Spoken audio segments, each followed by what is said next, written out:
first session, which will be opening remarks on the current status of air pollution and health policies and action in Southeast Europe. We have two excellent speakers for you today, and I'll have the chairs introduce them. And so I will introduce the chairs at this point. Mr. Bob O'Keefe, the Vice President of HEI and President of HEI Energy. He has over 2 decades of science and policy experience and provides leadership for the Institute and leads the Institute's engagement with the US Congress and other domestic and international regulatory bodies. Then we have the second chair, Dr. Zorana Andersen, I'm pleased to introduce, is a professor of environmental epidemiology at the Department of Public Health at the University of Copenhagen and chair of the European Respiratory Society and Environment and Health Committee. Her main research areas include health effects of long-term exposure to air pollution, and she has particular interest in asthma and air pollution. Dr. Andersen, I'd like to hand it off to you, please, to introduce our speaker. Thank you very much, Elaine, for a nice introduction. So the first speaker in this session, it's my great pleasure to introduce Ms. Aleksandra Imširagić-Đurić, who is Assistant Minister at the Sector for Environmental Management at the Ministry of Environmental Protection of the Republic of Serbia. Ms. Imširagić-Đurić will tell us about the current status of air quality policies in the Republic of Serbia and open our session with her speech. So Aleksandra, I hope you are ready and can share your slides. Yes, I'm here. Good afternoon to everyone. No? Just to try to share my slides. Excellent. And your camera was still not working, or will we be able to see you?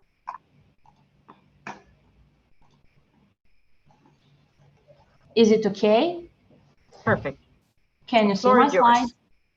Okay, thank you very much. Dear ladies and gentlemen, representatives of the University of Copenhagen, Department of Health, dear colleagues and workshop participants, I'm honored to greet you on behalf of the Ministry of the Environment and on my own behalf. First of all, I would like to thank you for recognizing us as participants, and then for the invitation you sent and the opportunity to participate in the workshop on air pollution and health in Southeast Europe. Yesterday was very successful workshop with excellent presentations.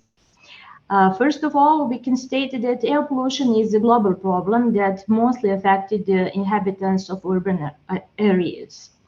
The biggest polluters are individual home fireplaces that use fossil fuel, most often coal and fuel oil, traffic, industrial plants, and plants for the production of heat and electricity.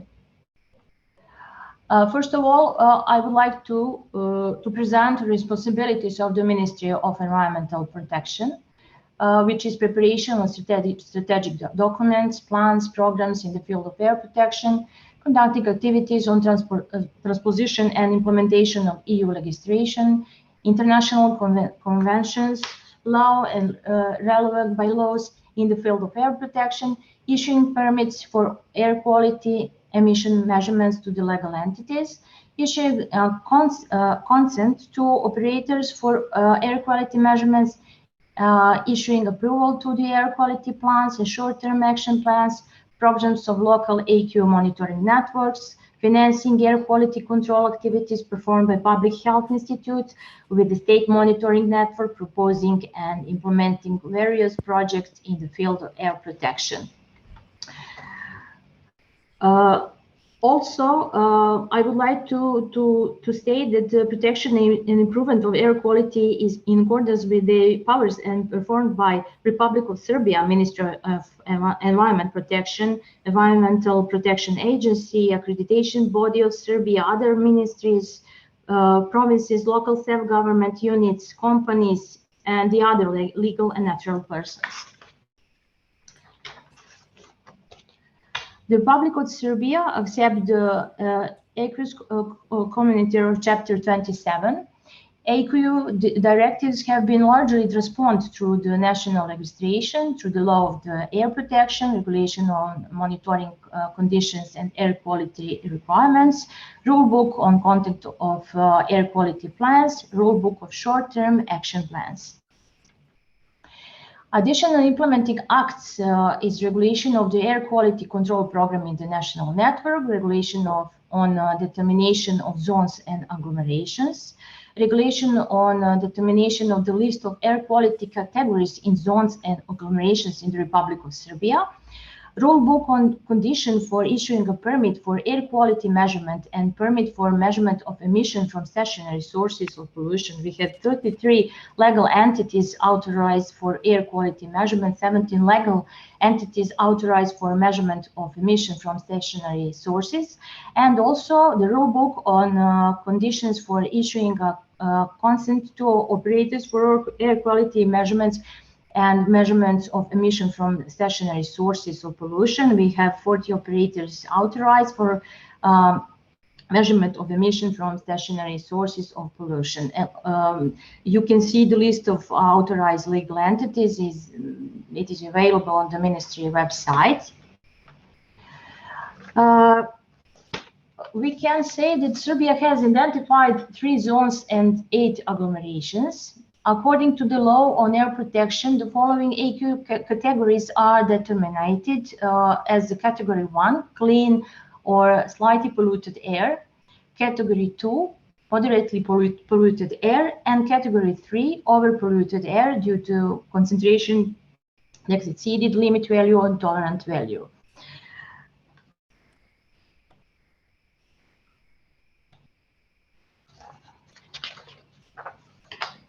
On this slide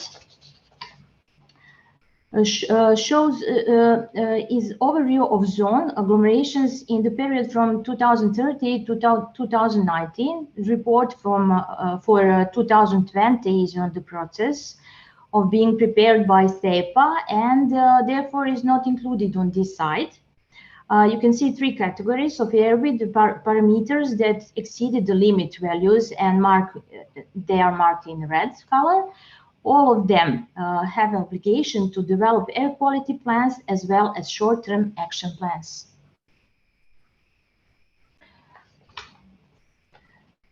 The instruments of air protection policy and planning under the jurisdictions of local self-government units are also air quality plans and short-term action plans. The units of local self-government that have fulfilled the obligation and that have developed the air quality plan to which they have obtained on the consent of the ministry are City of Bor. You can see the years. The air quality plan was adopted in 2030. For example, the city of Pančevo, 2017, city of Smederevo, also in 2018. It was approved in 2018 it was adopted in 2020. City of Novi Sad, the air quality plan was adopted in 2018. City of Užice also 2020. City of Belgrade, we have a new innovative plan in 2021. 3 proposals of the air quality plan are in the procedure, to which the ministry gave remarks and suggestions, namely the city of Kraljevo, Kragujevac, city of Valjevo, city of Niš. Local self-government units that have developed a short-term action plan to which they have obtained the consent of the ministry are city of Užice, city of Sombor, city of Bor, Kragujevac, and the proposal and short-term action plan currently submitted to the ministry for approval by local self-government units. This is a municipality of Bojnik, Kladovo, Novi Bečej, Beočin, Kosjerić, Kovin, and the city of Kruševac, Sremska Mitrovica, Šabac, Leskovac. They are currently in the process.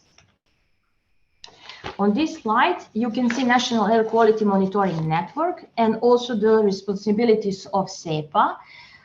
When you could see 2 maps.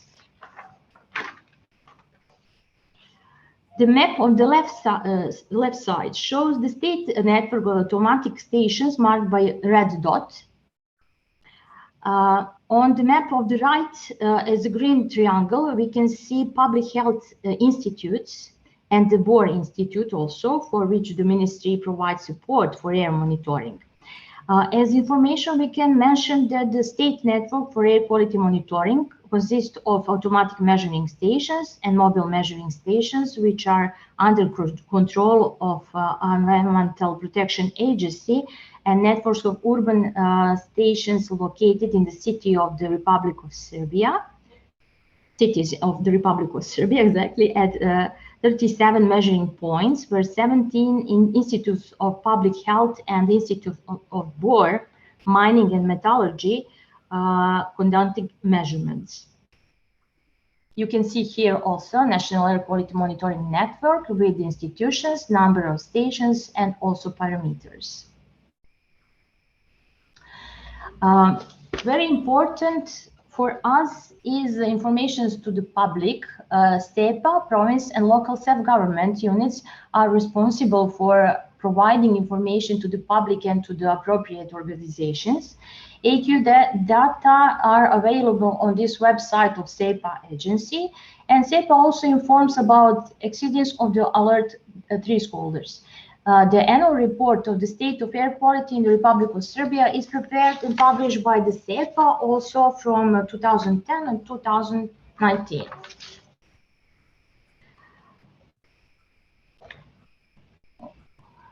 And on this slide, you can see the overview of national and local air quality monitoring. This is only an example. You can see the data in real time. And very important for us is also air protection program as a national policy instrument. The IPA-funded project EU for Better Environment, additional development of EU environment approximation for air, chemicals, and horizontal EQs, aim to support the change and strengthen the Ministry of Environment Protection and prepare and support negotiations for Chapter 27 environment. Draft National Air Protection Program or strategy with the action plan will be developed in the third quarter of 2021 and will define air quality goals and measures for their achievement. It will provide a basis for further development and adopting of bylaws and also the implementation. They will give support of implementation of EU legislation in the field of air protection. The action plan will contain concrete measures and activities to monitor, control, prevent, and reduce of air pollution, as well as harmful effect on human health and environment. Draft directive specific implementation plan for air quality directive will further guide implementation of EU requirements in order to ensure clean air and healthy environment with the same IPA project, and that's all is in preparation. I have to set out that this project is very important to us because it is the first air protection program in Republic of Serbia. Also, the ministry and the project strive to make activities fully transparent and to include all stakeholders, bodies, organizations, institutions, NGOs, and etc. The first conference was held on 16 April, and on June 11th, we will have the second conference where the approximation status report and the overview on specific implementation plans is in field of air protection are to be presented. All materials can be seen on the website of the ministry and also project. So we invite you to follow us, to be active participants with us in this process, because it is not easy process, and I have to emphasize that any suggestions is welcome also. Aleksandra, can we ask you to wrap up within a minute or so? I can see you. Can we ask you to wrap up within a minute, if possible? Thank you. Mm-hmm.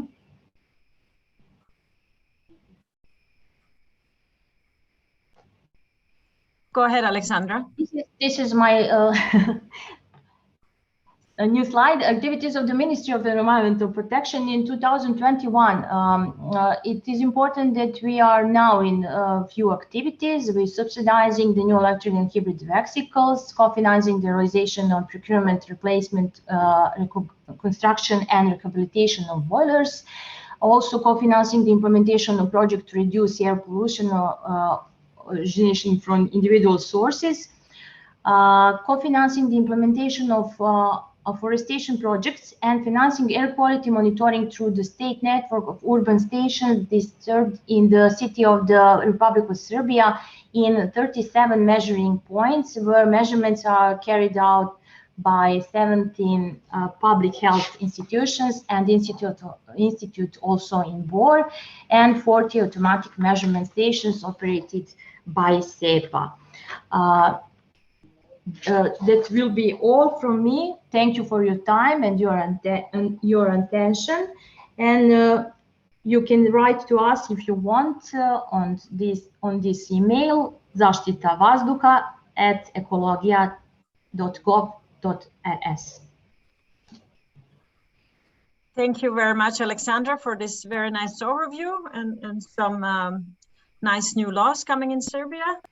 I will give word to Bob to introduce our next speaker, and then we'll keep questions for the end of the session and encourage everybody to pose some questions in our Q&A window. Bob, word is yours. Yes, thank you very much, Zorana. And thank you, Aleksandra. Your talk was helpful in understanding the details of air quality policies in Serbia that ultimately need to work in order to deliver clean air. I'd like to move to our next presentation in the air quality and health and policy section that is really intended to have science to derive action. And this time it's focused on Bulgaria in the context of the broader EU. And I'm pleased to introduce our next speaker, Dr. Aleksandra Imširagić-Đurić. Dr. Simidchiev is a respiratory physician with extensive clinical as well as public and industry experience in academic, hospital, outpatient, and medical affairs roles. He is involved in technical innovation within the healthcare, and creative disruption is also among his passions, along with the scientific communication and dissemination of topics relating to public health, the environment, and climate change. Recently, Dr. Simidchiev co-founded and became chairman of the executive council of a Bulgarian nonprofit, Air for Health, which is dedicated to improving health through social activities focused at reducing air pollution. Interestingly, his work is in establishing and communicating respiratory and health-related consequences of air pollution, climate change, and partnering in evidence-based solution-oriented activities. This in turn has led him to participate in the last parliamentary elections, where he became an MP from the Democratic Bulgaria Coalition, and he was chosen to head the Parliamentary Healthcare Committee. With a technical, medical, and parliamentary perspective, we really look forward to your talk at the intersection of air pollution and health policies. Welcome, and the floor is yours. Thank you very much, Bob. I hope everybody can see my screen. I would like to give a slightly different vantage point on the issues and the topics of air pollution and health policies and actions in Southeast Europe. And I'd like to give a bit of a bigger picture, at least one which is from my vantage point. Ultimately, air pollution is an issue which has a lot to do with communicating health risks to the public, because the public needs to support lots of these policies. And communicating health risks can be done in low-tech activities and also in high-tech activities. And we tend to focus on the newer ones, forgetting some of the low-tech face-to-face communications which need to happen to be able to implement good policies in place for air pollution. And the topics which confound the whole issues are a number of issues around even simple things like particle size and how particle size impacts the health consequences of air pollution. We do have in Bulgaria not only the official stations of our Environmental Protection Agency, we also have a lot of citizen science stations, more than 1,500 of them, relatively evenly spread across the territory. And in Sofia, we have about 500 stations of these so-called low-cost monitoring stations. And interestingly, we have a big debate between the official stations from the Ministry of Environment and the citizen science stations. And I wanted to just give you a focus on what the relative proportion of number of stations is. We have in Sofia city only one station which measures PM 2.5, only one. And about 500 stations of the citizen science low cost, low precision monitors which monitor the same thing. And obviously they are lower quality, lower resolution, lower precision, but the number in itself gives a geographic granularity which is not accessible to the official station. So one of the key issues we have been battling with in the last 3 years locally in the country is actually getting people together to talk about these issues. And it's also compounded by the fact that when we talk about air pollutants, we also can speak different languages, and we don't have a common set of parameters because EU target limit values and WHO target limit values are different, leading to different exposures of the population. And when people are communicating, these differences mean a lot. They tend to lower the amount of confidence people have in statements, both by the public and by the scientific community, and also by the citizen science community, which should not be overlooked because they have a definite role in communicating and inputting into the policy of air pollution. I saw in the panelists, Ivailo Hlebarov, one of the people who has a very great input into this topic, because the citizen science community and the non-government community have definitely the expertise and the knowledge to input significantly into policy, which is not always being recognized at an official level. Obviously, if we look at the top line level of data in Bulgaria, we seem to be improving, but also in the last 3 years, we have been taken by the European Union to court twice on the topic of air pollution, because either of exceedances or the slow movement and corrective activities in our government and municipal authorities. And obviously there's a lot of room for improvement, and this improvement cannot happen by itself. I'd like to give you several vantage points on this topic, because some people regard air pollution and health topics as a highly specialized activity targeted at the profiled population, i.e. only highly specialized and credentialized people talking to government or municipal officials. But obviously this is not true, because air pollution impacts all of us. On the other extreme are people who say that we should all participate in air pollution policy initiatives. And this is also not exactly true, because usually when we talk about massive activities, they're a one-off effort. And one-off efforts cannot really achieve a sustainable activity in the long term. So both of these are not the appropriate way to approach air pollution and policy activities in the region, and not only in this region, in Europe-wide and even globally. Air pollution and health requires that we have a precise time-bound mechanism, which is sustainable with a continuous activity and applicable to a wide population. And if I wanted to put up a picture which is time-bound, continuous, and applicable to a wide population, I would put up a picture of a Swiss watch. And a Swiss watch requires that we have a lot of different moving parts in that watch. And for Bulgaria, I have put up just some of the institutions and important elements which make up that precise time-bound mechanism. And only if these parts work congruently together, work in partnership, only if the principles around these activities are followed, is a working mechanism possible.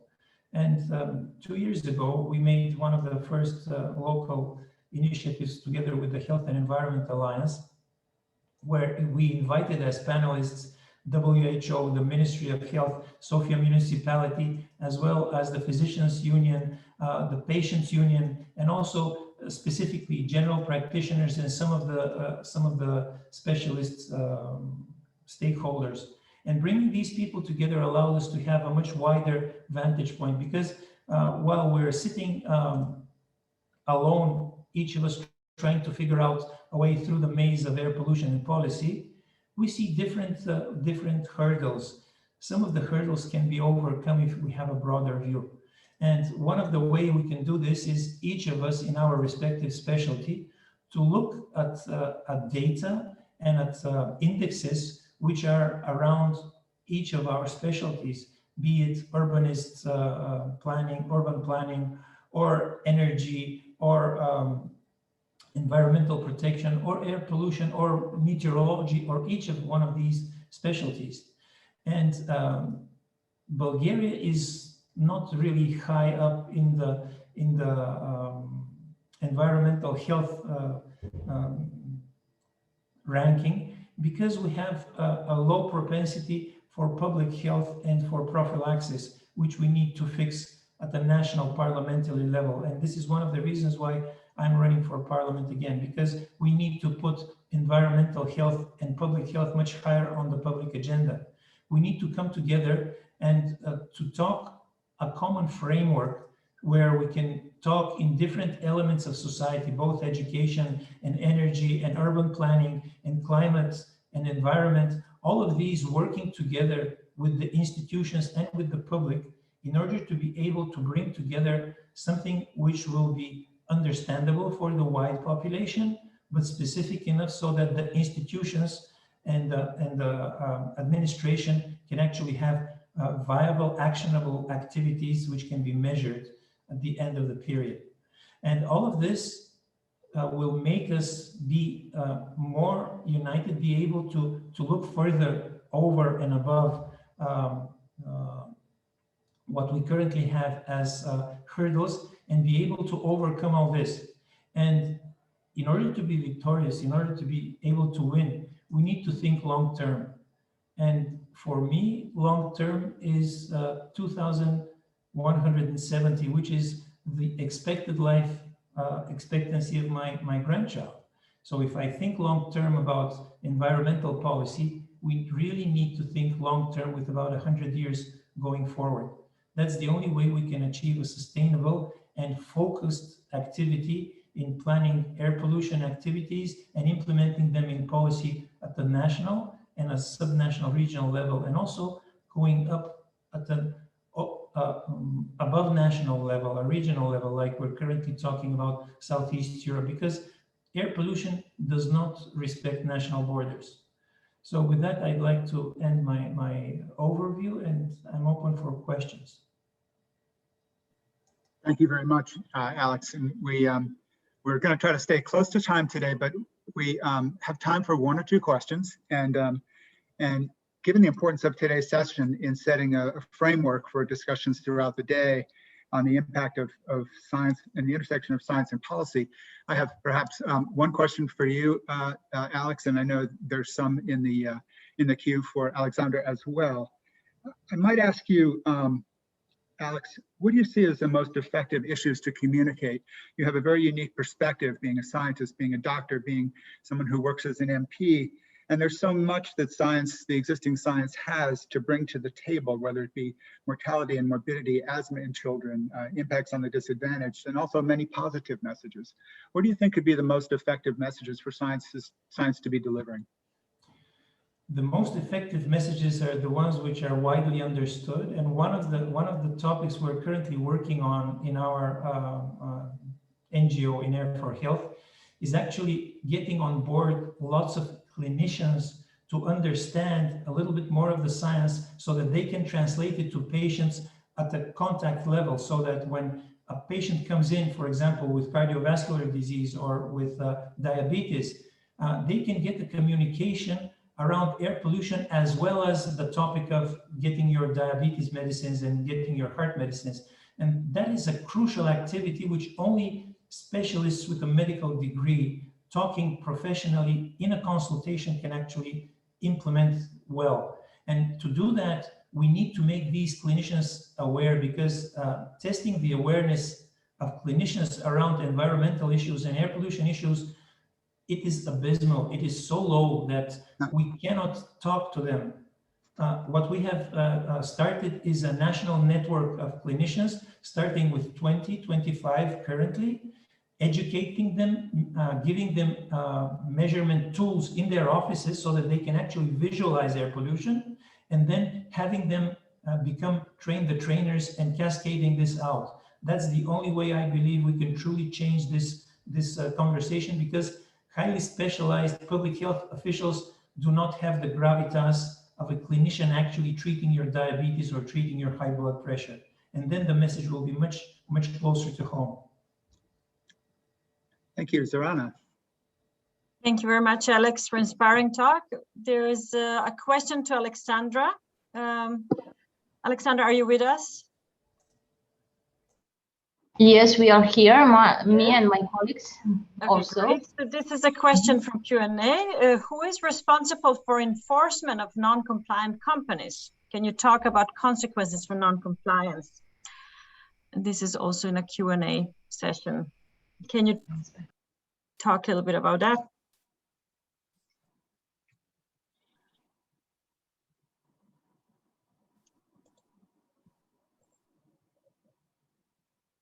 Can you hear us, Aleksandra? There's another question. We have inspection, maybe they are on the 3 level, on the republic, local, and city level.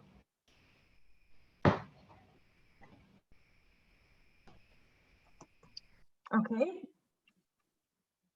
Thank you, Aleksandra. Do we have more questions Bob, we should take now, or should we wrap up? We're running a little bit behind the program. No, there's one more.